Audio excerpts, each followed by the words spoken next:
Le M23 sommet de quitter Goma, le sommet de Kampala a aussi décidé l'arrêt de l'offensive du M23. La restitution de cette rencontre de Kampala a été faite ce soir par le porte-parole du gouvernement, Lambert Mende Omalanga. Nos frères et sœurs de l'Est du pays vivent depuis 232 jours dans une situation de guerre. Nous sommes de cœur avec eux, mesdames et messieurs.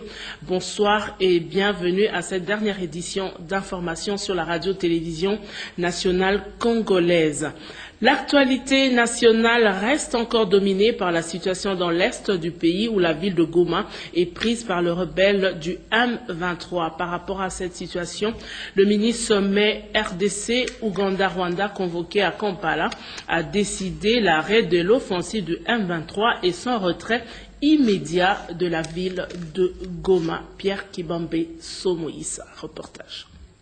Au vu de la détérioration de la situation dans l'est de la RDC, notamment suite à l'entrée des rebelles du M23 dans la ville de Goma, un mini-sommet de la conférence internationale sur la région de Grand Lac s'est tenu ce mercredi 21 novembre à Kampala, mini-sommet auquel a pris part le président de la République Joseph Kabila Kabange. Cette rencontre qui a regroupé la République démocratique du Congo, l'Ouganda et le Rwanda a connu l'appui des Nations Unies à travers un émissaire du secrétaire général Ban Ki-moon, porteur d'un message adressé respectivement aux trois chefs d'État. Dans les communiqués conjoints lus à l'issue de cette rencontre, le mini-sommet ordonne au groupe rebelle M23 d'arrêter immédiatement son offensive et de se retirer de Goma. Un plan lui a été communiqué à cette fin, soulignent les communiqués. Il est à noter que c'est pour la première fois que le Rwanda s'est associé à une condamnation formelle des activités du M23 dans l'est de la RDC, notamment en intimant l'ordre au groupe rebelle de quitter Goma. Au président Museveni d'insister qu'il s'agit d'un message fort que le mini-sommet adresse au M23. Il a été souligné par ailleurs, au cours de cette rencontre, à l'intention des mutins du M23, que l'expansion géographique de cette guerre est inacceptable et qu'il n'est pas toléré l'idée de renverser le gouvernement légitime de la RDC ou d'éminer son autorité. Restons à Kampala où le ministre des Affaires étrangères, Raymond Tshibanda, explique les raisons de la convocation de ce mini-sommet extraordinaire intervenu au lendemain de l'occupation de la ville de Goma par le groupe rebelle M23. Et le ministre Tshibanda est au micro de Pierre Kibambe Somoïsa. En prélude au mini-sommet des chefs d'État, une réunion extraordinaire des ministres des Affaires étrangères des pays membres de la conférence internationale sur la région des Grands Lacs s'est tenue à Kampala, en Ouganda. Le ministre des Affaires étrangères et de la coopération internationale, Raymond Tshibanda, y a pris une part active. Il explique les résolutions du mini-sommet des chefs d'État et la démarche inlassable du président de la République, Joseph Kabila Kabange, de restaurer la paix durable sur le territoire national. Le chef de l'État, qui est un passionné du Congo et de la paix des Congolais, a toujours dit qu'il ne ménagerait aucun effort pour que la paix existe sur l'ensemble du sol congolais et que tous les Congolais vivent en paix. Que ce qui s'est passé aujourd'hui est un pas dans la bonne direction parce que pour une fois, depuis longtemps, le communiqué ne comporte pas de réserve. Le communiqué est explicite sur la condamnation des actions de M23. Le président Museveni et le président Kagame demandent au M23 d'arrêter son offensive et de se retirer de la ville de Goma. Je pense que pour tout quiconque a suivi le processus, pour la première fois, la position est claire. Nous espérons donc que c'est une base à partir de laquelle nous pouvons envisager l'avenir avec optimisme. Puisque cette fois-ci, il n'y a pas de voix dissonante, nous espérons que le message sera entendu par les responsables de M23 et je crois qu'ils ont intérêt à entendre le message. parce que, de toute évidence, ils n'ont plus de position arrière. Il y a eu une implication directe du secrétaire général des Nations Unies qui a dépêché à Kampala un émissaire personnel. C'est-à-dire que ce qui vient de se faire à la signature du secrétaire général des Nations Unies et que les Nations Unies vont non seulement accompagner la mise en œuvre, mais aussi veiller à ce que la mise en œuvre se fasse conformément à ce qui a été convenu. Le mini-sommet RDC-Ouganda-Rwanda a été sanctionné par un communiqué conjoint condamnant notamment l'expansion géographique de la guerre et toute idée de renversement du gouvernement légitime de la République démocratique du Congo ou de miner son autorité. Le chef de l'État, Joseph Kabila Kabange, a au terme de cette rencontre regagné Kinshasa ce jeudi. Kibambe Somo Issa, Ernest Molumba. Fin de la visite à Kampala du président de la République Joseph Kabila Kabange. Le séjour dans la capitale ougandaise a été marqué par la tenue du mini-sommet des chefs d'État de la conférence internationale sur la région de Grand Lac pour débattre de la situation de la guerre au Nord Kivu. Cette rencontre, qui a connu l'appui des Nations Unies, a arrêté comme résolution notamment la cessation immédiate de l'offensive du M23 et le retrait de ces groupes rebelles de Goma. Le communiqué conjoint sanctionnant cette décision est lu par la ministre rwandaise des Affaires étrangères, Louise Mushikiwabo. Communiqué conjoint. Le président Yoweri Museveni de l'Ouganda, président en exercice de la conférence internationale sur la région des Grands Lacs, le président Paul Kagame du Rwanda et le président Joseph Kabila de la République démocratique du Congo se sont réunis à huis clos à Kampala depuis mardi soir. Les trois chefs d'État ont examiné comment arrêter la détérioration de la situation sécuritaire et humanitaire dans l'est de la République démocratique du Congo après la prise de Goma, chef-lieu de la province du Nord Kivu, par le M23. Solidaires avec le peuple congolais ainsi qu'avec leurs homologues, les présidents Museveni et Kagame ont souligné que même si les groupes des militaires appelés M23 avaient des griefs légitimes, ils ne peuvent pas accepter l'expansion géographique de cette guerre, ni tolérer l'idée de renverser le gouvernement légitime de la RDC ou de miner son autorité. Le groupe rebelle M23 doit donc immédiatement arrêter son offensive et se retirer de Goma. Un plan leur est communiqué à cette fin. Le gouvernement de la RDC s'est engagé pour sa part à examiner sans tarder les causes du mécontentement et à y répondre dans la mesure du possible. Par ailleurs, un plan exhaustif et opérationnel visant à garantir durablement la paix et la stabilité sera mis au point de toute urgence. Les trois chefs d'État ont salué l'appui du secrétaire général des Nations Unies qui a dépêché un émissaire personnel à Kampala pour les rencontrer et discuter avec eux de la situation. Faite à Kampala le 21 novembre 2012. Encore un sommet dans le cadre des efforts diplomatiques sans cesse déployés, outre des solutions militaires, pour mettre fin définitivement à la guerre et restaurer la paix durable en RDC. Le président de la République, Joseph Kabila Kabange, a regagné Kinshasa ce jeudi au terme d'un séjour de 72 heures à Kampala. Aussitôt arrivé, le chef de l'État a convoqué une réunion à l'aéroport international de Njili, réunion à laquelle ont participé le président de l'Assemblée nationale, le Premier ministre.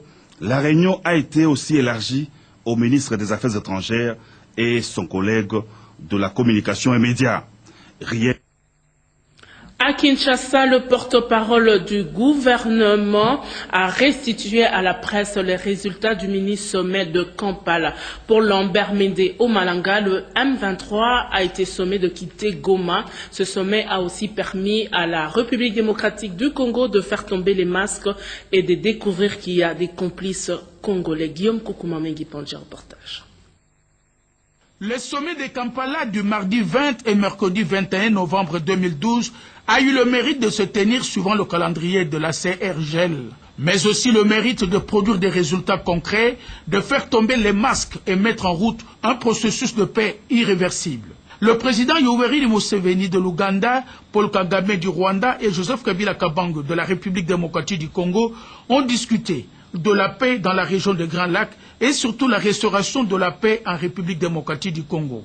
Le ministre Mende Omalanga, porte-parole du gouvernement, restituant ainsi les résultats de ces sommets de Kampala, a rassuré la presse congolaise et internationale des avancées significatives qui vont faire observer à la nation une nette baisse des tensions jusqu'à ce qu'elle se tasse, définitivement donc. Les chefs d'État ougandais et rwandais ont affirmé expressis verbis qu'ils ne pouvaient en aucun cas, je cite, accepter l'expansion géographique de cette guerre, ni tolérer l'idée de renverser le gouvernement légitime de la République démocratique du Congo ou de miner son autorité. Pour ces chefs d'État réunis au sommet de Kampala, quelle que soit la nature et la légitimité des revendications du M23, rien ne peut remettre en cause l'ordre constitutionnel de la République démocratique du Congo et des autorités légitimes qui animent les institutions de ce pays.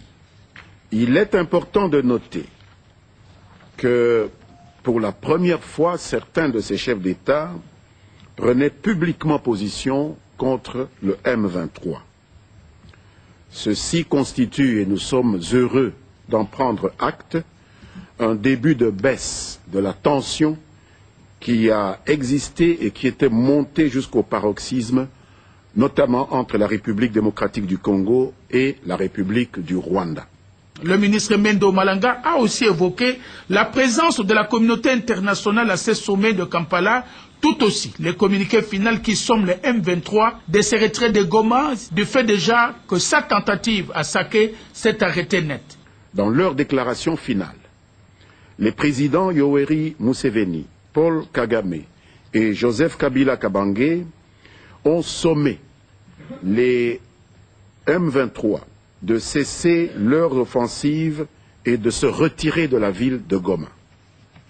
Un plan de mise en œuvre de ce désengagement est en train de leur être transmis.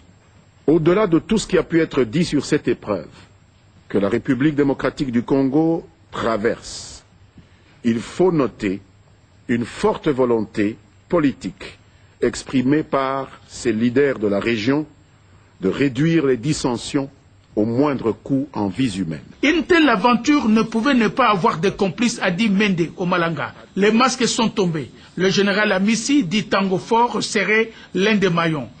En ce qui concerne la République démocratique du Congo, le gouvernement de la République démocratique du Congo a constaté la mention dans ce rapport d'un certain nombre d'officiers des forces armées de la République démocratique du Congo, dont l'implication dans la circulation d'armes de divers calibres en faveur des groupes armés ou autres assimilés aux forces négatives dans la région a été épinglée.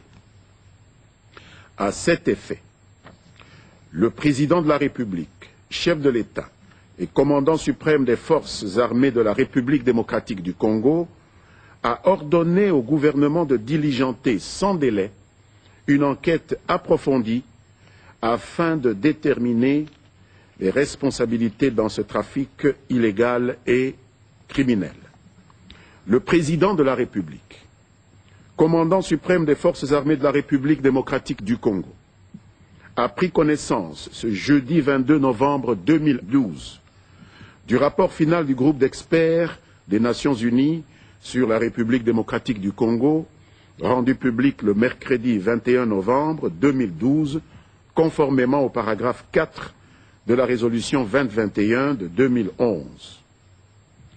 Ce rapport fait état de comportement d'un officier général des forces armées de la République démocratique du Congo, en la personne du général-major Gabriel Amissi Kumba, chef d'état-major des forces terrestres, qui serait contraire à la discipline et au règlement militaire. le président de la République a décidé de la suspension immédiate de l'intéressé de toutes ses fonctions, et ce pour raison d'enquête. D'autres complices se comptent parmi les filières nationales.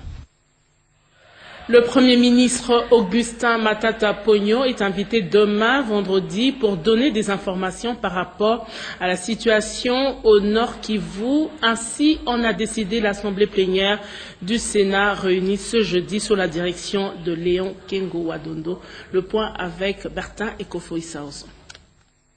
Après la chute de la ville de Goma, le Sénat s'efforce d'obtenir auprès du gouvernement les informations précises en rapport avec la dégradation de la situation dans l'Est. Les membres du gouvernement convoqués pour éclairer la lanterne ne sont pas sur place à Kinshasa. L'Assemblée plénière s'est résolue de se référer au Premier ministre qu'elle invite ce vendredi 23 novembre à 10h. Mais cela n'a pas empêché la tenue de la plénière ce jeudi. La commission spéciale mise sur pied la veille pour faire actionner la diplomatie parlementaire a présenté son rapport. Les sénateurs l'ont approuvé. Le rapporteur de la commission énumère les interrogations des sénateurs. À l'état de la situation actuelle de guerre qui sévit à l'est de notre pays, notamment la prise de la ville de Goma. B. Les causes immédiates et lointaines de cette guerre. C. Les mesures prises par le gouvernement pour gérer la situation sur le plan politique, militaire, diplomatique et humanitaire. 2. Les mesures à prendre pour prévenir et empêcher la chute d'autres localités.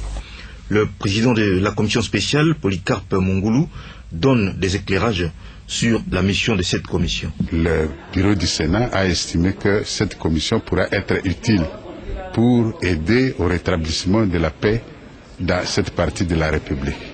Et nous avions reçu pour une mission spéciale d'élaborer des termes de référence pour permettre aux sénateurs de s'informer complètement sur la situation à l'est du pays. On ne fait pas faire la diplomatie si on ne connaît pas ce qui se passe réellement sur le terrain.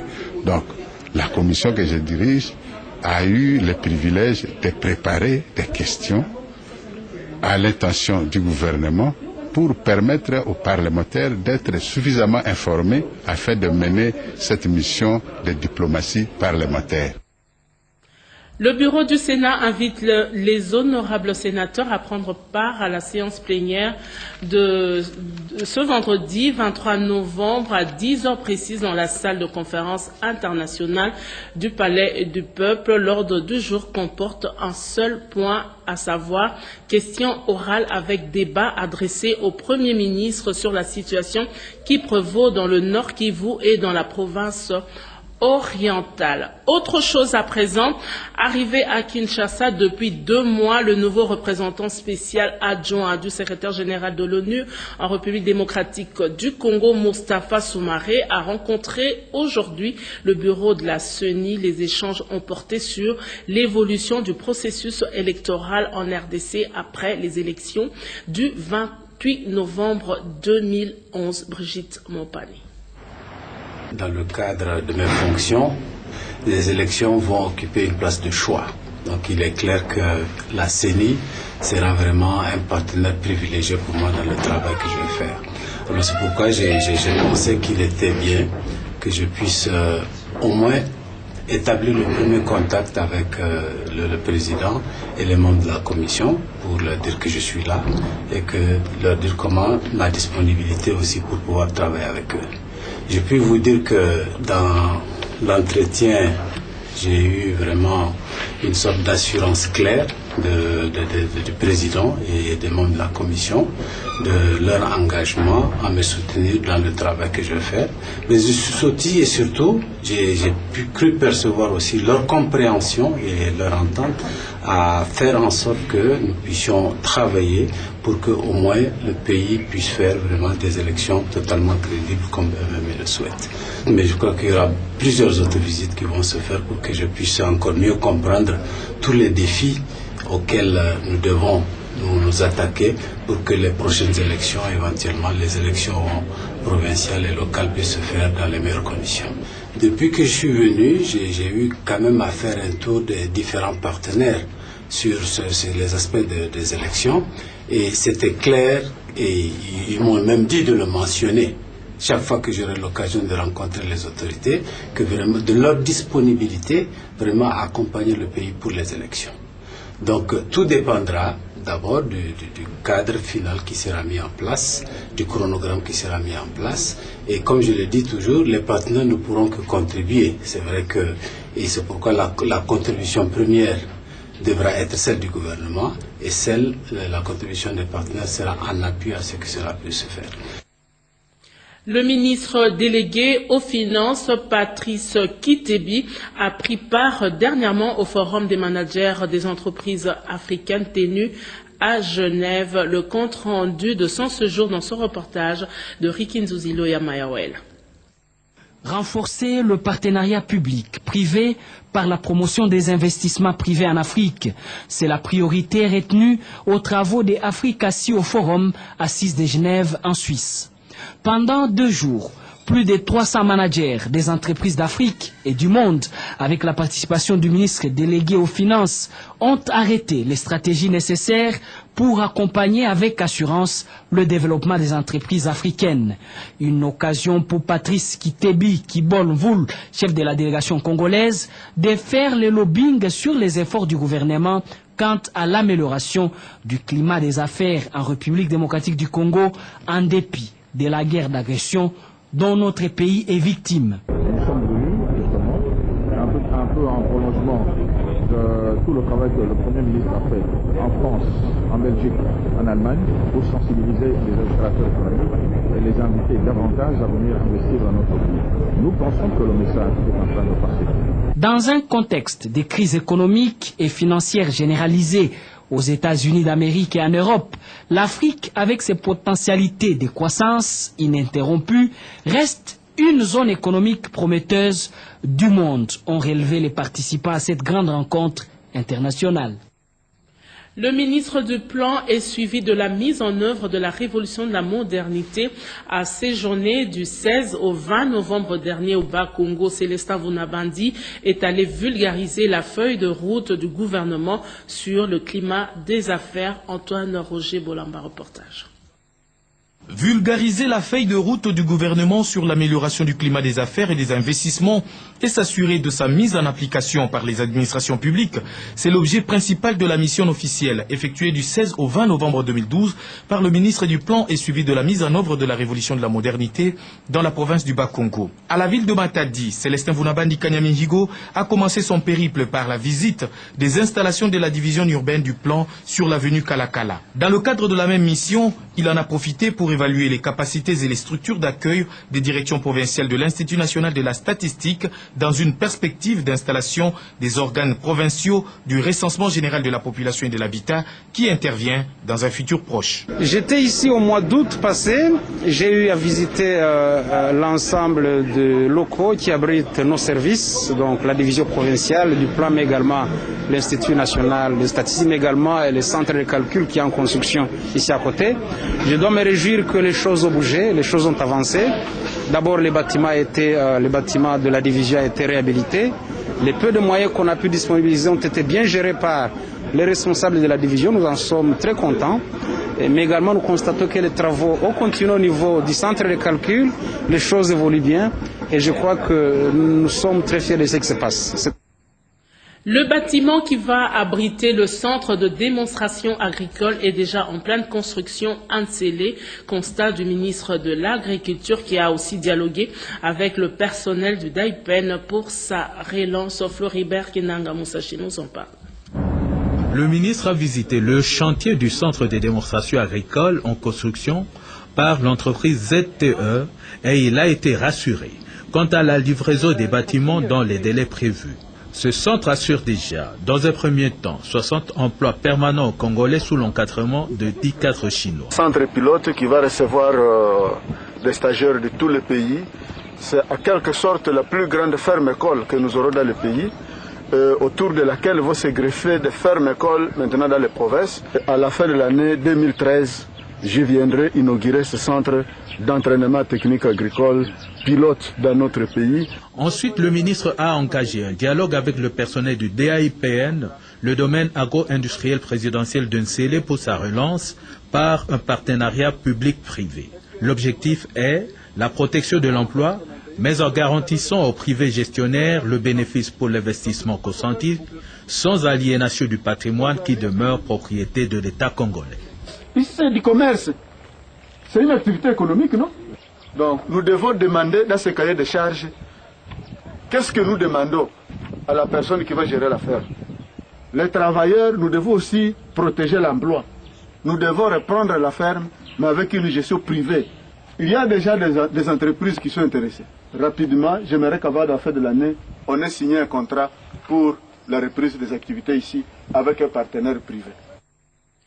Au ministère des Affaires foncières, le ministre Robert Mwinga vient de relancer l'opération des conversions des titres de propriété. Guy Blaise Kitiki, reportage.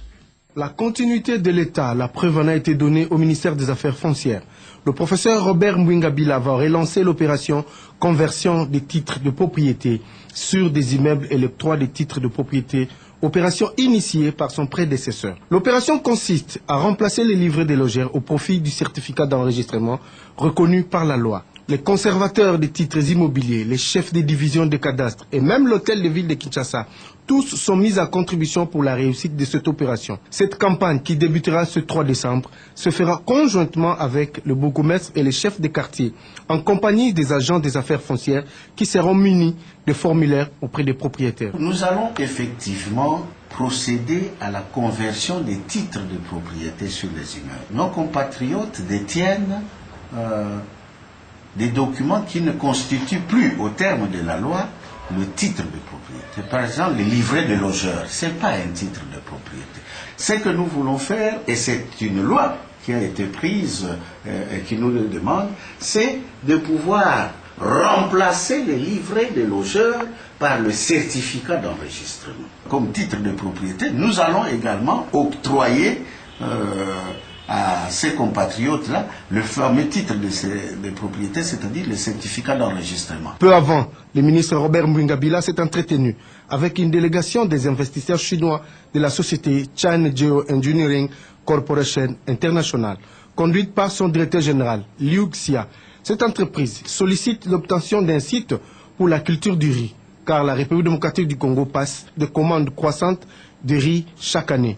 Sa production ici à Kinshasa sera une aubaine, a-t-il dit. Avant de répondre à cette requête, le ministre attend la réponse des experts fonciers. Parlons santé à présent, d'abord avec cette réunion des ministres de la SADC. De quoi était-il question, Virginie Lofembe?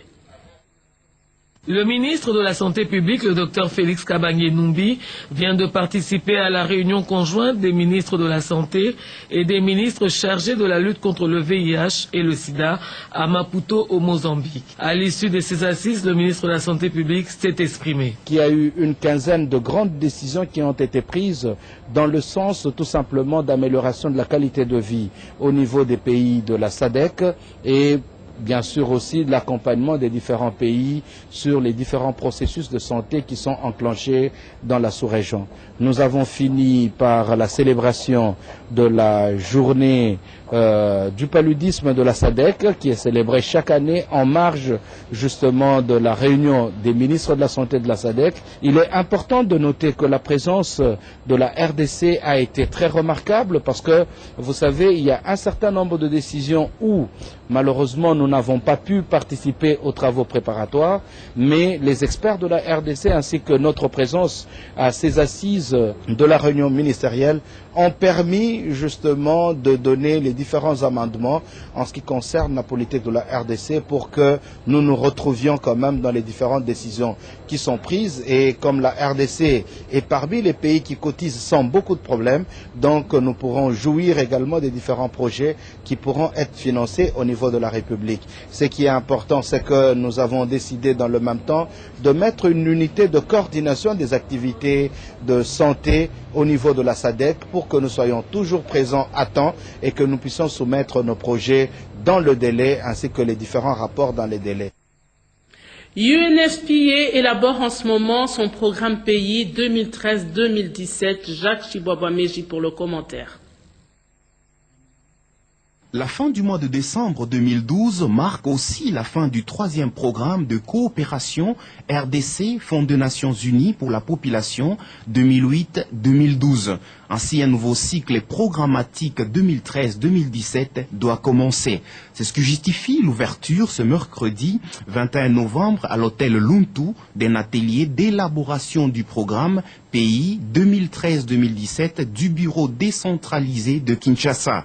Le chef du bureau décentralisé, Dr Pierre Chamol, a sous forme d'exposé analysé la situation de différentes thématiques, ressorti les points forts et faibles du programme 2008-2012 et tirer le leçon tout en incitant les partenaires de 3 provinces, à savoir Kinshasa, Bandundu et Bakongo, de faire un bilan à mi-parcours du plan d'action du programme du bureau décentralisé de Kinshasa pour 2013. Près de 123 300 000 $ sont prévus pour cette coopération 2013-2017 dans le domaine qui rencontre la mission des UNFPA.